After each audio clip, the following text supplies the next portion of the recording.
can we, from start to finish, produce textiles within a given geographic zone?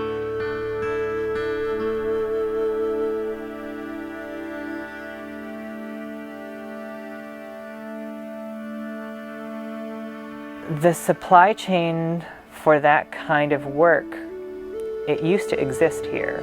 It's to the detriment of the wider world that we've decided that everything should be shipped in from wherever's cheapest. In the 19th century, there was a connection, and people had this sort of bond with things that they made in a way that today we're just so separated from the things that we consume. The first thing about wool is it's renewable. If you have a sweater and you decide or a blanket or whatever, and it gets worn, you can either mend it or you can felt it and make it into mittens. There's a whole bunch of stuff you can do. And if at the end of the day you don't like whatever it is, you can put it in your compost pile and it'll go back to dirt. Wool has characteristics that synthetics haven't really been able to reproduce. You know, it has that ability to absorb moisture and still make you feel cool or warm depending on the season. It's breathable and it's warm. It's somewhat fire retardant, which is interesting. It will actually self-extinguish in most cases. And it's just a really comfortable fiber for at least 3 seasons of the year. Canadian wool actually has incredible specific properties, and I think it's very important that we have access to our own supply.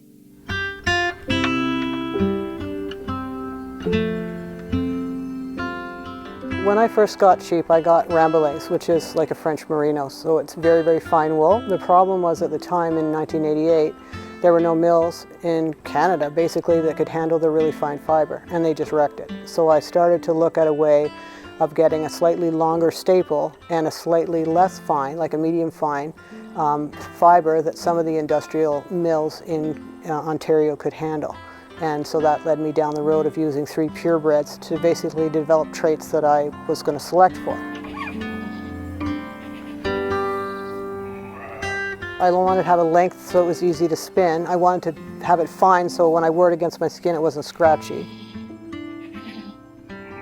The other thing too is for years and years colored sheep and colored goats for that matter were a no-no because everybody just wanted white, and I wanted the natural color because I didn't want to do a lot of dyeing. So that led me down the natural color road, and a lot of the sheep that I have now are anywhere from browns through grays to blacks, steel grays, even some beige sheep as well as the cream ones.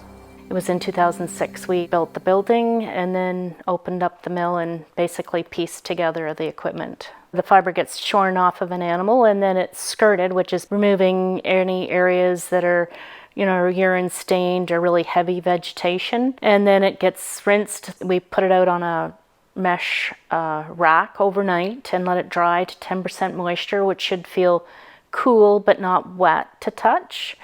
Then we weigh it out and then it goes through a picker, which basically takes it from that lock formation into more of a candy floss looking type of fiber.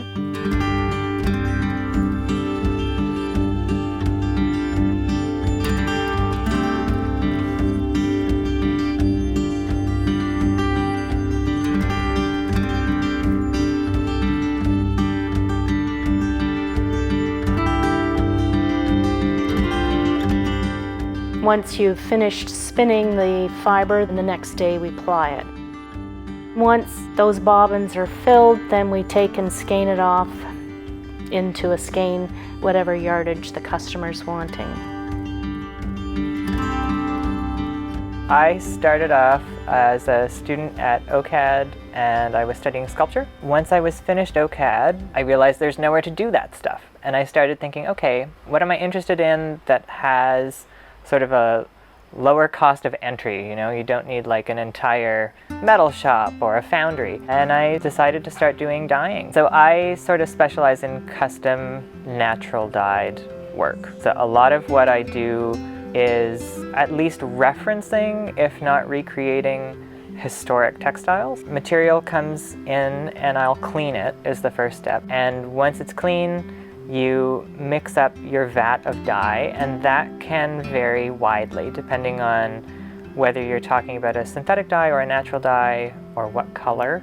Once the vat is prepared, you usually simmer, so it's usually a hot process. You're usually cooking the fibers with the dye for some period of time, and then removing them, rinsing them, and drying them. The fact that you get to sort of deal with chemistry for fun and art's sake is something that I really enjoy. I think that's probably my favorite aspect of it.